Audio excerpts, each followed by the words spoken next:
इस भूमि में अपने को अबाधित रूप से राज्य करने के लिए कुछ विशेष काम करना पड़ेगा। तो क्या करना पड़ेगा?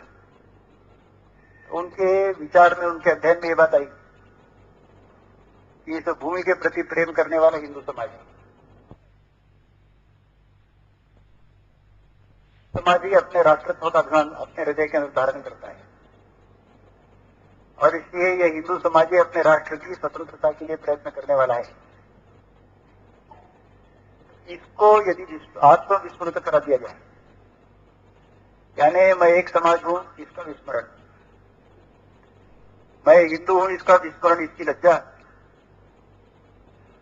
अपना कभी राष्ट्र जीवन नहीं था इस प्रकार की धारणा उत्पन्न करके अपने राष्ट्र के संबंध में विस्मरण, यह अगर इसके अंतःकरण में भर दिया जाए तो स्वत्व भूल जाने के कारण ये फिर स्वातंत्र के लिए प्रयत्न करेगा नहीं और अपने को यहां पर चिरकाल राज्य करना संभव हो जाएगा। इसलिए उन्होंने शिक्षा दीक्षा ऐसी बनाई कि जिसमें ये सब लोगों को पढ़ाया कि यहां पर रहने वाले पुराने लोग तो आजकल जंगल में रहते हैं, और ये जो बाकी हिंदू बोला जाता है ये एक समाज नहीं, भिन्न भिन्न समय के ऊपर भिन्न भिन्न देशों में से अनेक आक्रमण करने वाले गुट आए और यहाँ की सब सुख समृद्धि देखकर यहीं पर बैठ गए। अब बाकी जो अन्य अन्य धर्म वाले लोग, ईसाई हो, इस्लाम के लोग हो, इनको सामने रखकर इनको कौन सा नाम दिया जाए, तो इनको हिंदू नाम दिया गया इस देश के निवासी होने के कारण, यानी देश में आकर उन्होंने निवास कर लिया इस कारण। अन्यथा ये कोई एक समाज नहीं, अनेक गुट इधर उधर से आए,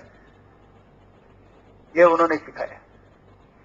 यानी इसमें से परिणाम निकला कि अपनी वास्तविक जन्मभूमि नहीं, ये तो आक्रमण करके अपने यहाँ पर हम लोगों ने अपने अधीन कर लिया हुआ ये भूभाग है, और फिर एक समाज भी नहीं, अनेक भिन्न भिन्न देशों के लोग इधर उधर से आकर उनका यहाँ पर एक जमघट बन गया है। उसके कारण धर्म संस्कृति की श्रद्धा अपने अंतःकरण से हटाने का उन्होंने प्रयत्न किया। परिणाम स्वरूप अपने राष्ट्र जीवन का बोध हृदय के अंदर रहना संभव ही नहीं था, तो उसको यानी बोध के अभाव को पक्का करने के लिए उन्होंने बताया कि यहाँ पर कभी भी राष्ट्र जीवन नहीं था, अलग अलग आए हुए गुट थे, उन गुटों का अलग अलग राज्य बनता था, ये आपस में हमेशा लड़ाई झगड़ा करते थे, देशव्यापी एक राष्ट्र भाव एक भी था। अब इस देश के लोगों को यदि अपना राष्ट्र बने और सब प्रकार की स्वाधीनता का जीवन अनुभव करने के लिए मिले, ऐसी इच्छा हो,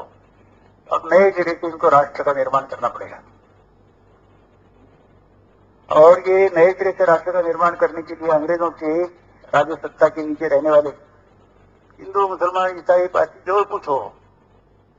सब लोगों को एकत्रित करके और सब लोगों का मेल बिठाकर, सब लोगों के हितों के स्वार्थ के बारे में सोचकर और नए प्रकार का एक वैदिक राष्ट्र यहाँ पर बनाना पड़ेगा। ये सब बातें उन्होंने सिखाई और हमारे उनके सामर्थ्य के सामने पराभूत हुए विद्वान कहलाने वाले लोगों ने उन सब बातों को ग्रहण कर लिया। ऐसे जो उनके प्रभाव में प्रभावित, इन सब अहिंदू, अधर्म से भरे हुए, असंस्कृत, अराष्ट्रीय विचारों से प्रभावित इन्हीं लोगों को समाज के सामने आदर्श के रूप में खड़ा करना, तो समाज इनका अनुकरण करते हुए अराष्ट्रीय बन जाएगा, ऐसा अंग्रेजों ने सोचकर और ऐसे ही उन विपरीत प्रभाव में पड़े हुए लोगों में से और कुछ लोगों को सामने लाने का, उनको नेतृत्व प्रदान करने का प्रयत्न किया। यह बात तो सब लोग जानते हैं कि जो विदेशी राज्य करता आता है वो जिनके ऊपर राज्य करना, उन लोगों में अपने लिए अनुकूल ऐसा नेतृत्व सामने लाता है, ऐसा एक आभास उत्पन्न करता है कि उसके शब्दों को मानो मानते हो, उसका मानो भय अंतःकरण में लेते हैं, और वही सब प्रकार से इस संपूर्ण समाज का करता धरता, समाज के हित का चिंतन करता है, ऐसे एक आभास उत्पन्न करके कुछ लोगों को नेतृत्व प्रदान करते।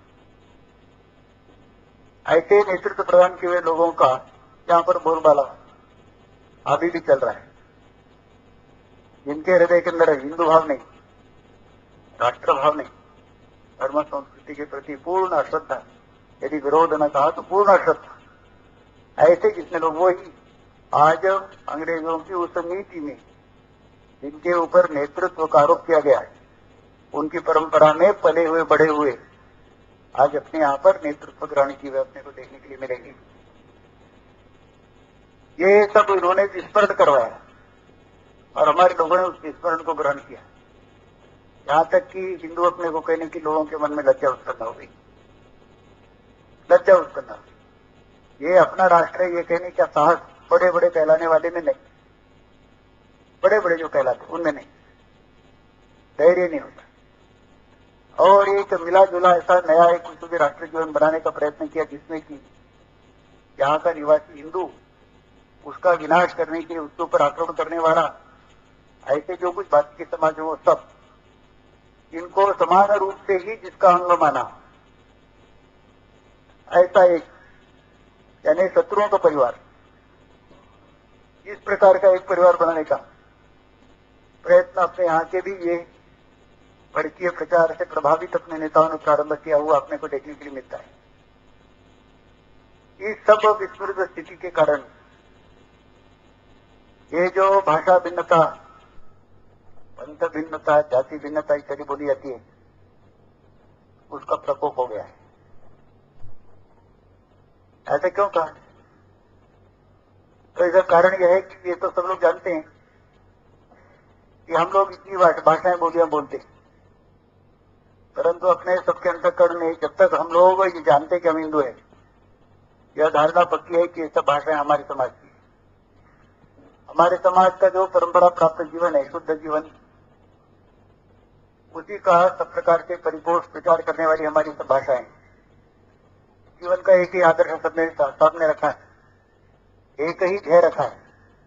एक ही गुण संपदा का प्रचार किया है, वाक प्रचार भी हमारे समान है। और इसलिए भिन्न भिन्न कुछ शब्दों का चोला भरी अपने को अलग अलग दिखाई देता हूं, परंतु ये सब भाषाएं एक रस ही हैं, एक आत्मा ही। परंतु ये समझने के लिए मैं हिंदू हूं, ये विचार आवश्यक है। मैं हिंदू ये विचार जब अपने हृदय में से इस अपप्रचार के कारण हट गया, तो ये सब भाषाएं भी अपने को एक हैं, इसका ज्ञान रहा नहीं। वही बात अपने सब पंथों की भी है। अपने अनेक पंथ हैं, कुछ निर्गुण की उपासना करने वाले, निराकार की करने वाले, कई तो निरीश्वरवादी, कई वेदों को मानने वाले, कोई न मानने वाले, परंतु सबके सामने लक्ष्य भी है कि सब यह लोग की जो जन्म मरण परंपरा है वो संपूर्ण परंपरा से ऊंचा श्रेष्ठ ऐसा कुछ तो भी है, अस्तित्व हो या अस्तित्व का अभाव हो, परंतु है, और उसको प्राप्त करना मनुष्य के जीवन का लक्ष्य है। उसके लिए पवित्र अतीव सद्गुण संपन्न ऐसा जीवन व्यतीत करना प्रत्येक मनुष्य के लिए अनिवार्य है। और इसी प्रकार के तत्व ज्ञान की आधारशिला के ऊपर अपने सब पंथ और मनुष्य को यह लोक से अत्यंत ऊंचा श्रेष्ठ पवित्र ऐसा जीवन व्यतीत करने के लिए प्रेरणा देते हैं। ये सब लोग जानते हैं कि सब के अंदर यह एक समान सूत्र है, परंतु जब हम लोग विस्मृत कर जाते हैं कि हम हिंदू और इसलिए हमारी एक जीवन परंपरा एक ही जीवन सूत्र है, तो अपने को लगता है कि ये भिन्न भिन्न पंथ हैं, ये भिन्न भिन्न मार्गों से जाने वाले हैं, अपना एक दूसरे के साथ कोई संबंध नहीं। और इसी प्रकार से पंथों की विभक्तता का विपरीत विचार ये फैला हुआ है। जातियों के संबंध में यही है। ये सब जातियां नहीं, क्या अर्थात विचार करने पर दिखाई देगा, ये सब जातियां ने एक समाज की व्यवस्था के भिन्न भिन्न अवयव, भिन्न भिन्न अवयव, भिन्न भिन्न अंग, परंतु एक समाज ही नहीं माना, तब तो फिर ये अवयव नहीं रहते, फिर एक अलग अलग गुट बन जाते। आज जो अपने हिंदुता का विस्मरण अपने को हुआ है, उसमें ये सब विभेद, ये सब विच्छेद, ये सब पृथकता की भावना देश भर में, समाज भर में फैली हुई अपने को देखने के लिए मिलती है। इतना होने पर भी जब कोई कहता है कि हाँ हम एक देश के निवासी, एक समाज के, एक मातृभूमि के पुत्र हैं और ऐसा कहकर भी इस प्रकार के विभेद की भावनाओं में रहता है, तो कहना पड़ता है कि वो सच्चाई से अपनी मातृभूमि को पहचानता भी नहीं और उसके हम सब पुत्र हैं इसको जानता भी नहीं। तो हमें तो ये बात सोचकर फिर विचार करना चाहिए कि हम लोग जब कहते हैं कि अखिल हिंदू समाज हमारा है,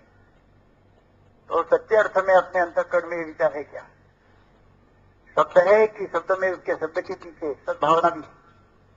और सद्भावना अपने लिए सबके साथ एकात्मता का व्यवहार करने के लिए प्रेरणा देने वाली है।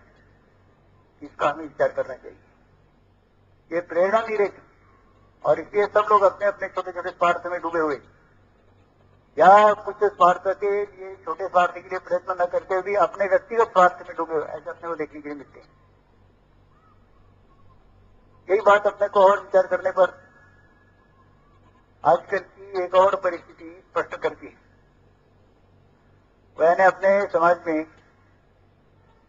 पिछले कई शताब्दियों से पर के आक्रमणों के परिणाम स्वरूप